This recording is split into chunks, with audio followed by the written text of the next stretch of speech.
بسم اللہ الرحمن الرحیم۔ السلام علیکم ورحمۃ اللہ۔ اگر کوئی شخص رمضان المبارک کے مہینے میں بے ہوش ہو جائے تو اس سے متعلق اہم مسائل۔ نمبر 1، اگر کوئی شخص رمضان کے مہینہ میں کسی دن بے ہوش ہو گیا تو جتنے دن بے ہوش رہا اتنے دنوں کے روزے قضا کرے، البتہ جس دن بے ہوش ہوا اس دن کی قضا واجب نہیں، کیونکہ اس دن کا روزہ نیت کی وجہ سے درست ہوگا۔ ہاں، اگر اس دن روزہ ہی نہیں رکھا تھا یا اس دن حلق میں کوئی دوائی ڈالی گئی اور حلق سے اتر گئی تو اس دن کی قضا واجب ہے۔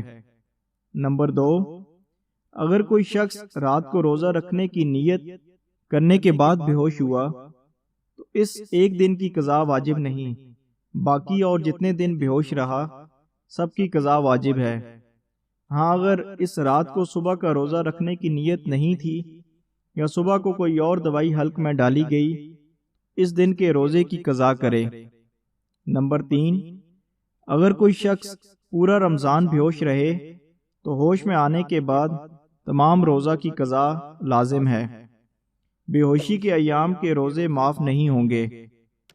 نمبر 4، بے ہوش ہو جانے سے روزہ فاسد نہیں ہوتا، البتہ دوائی اور علاج کی غرض سے روزہ توڑنا جائز ہے۔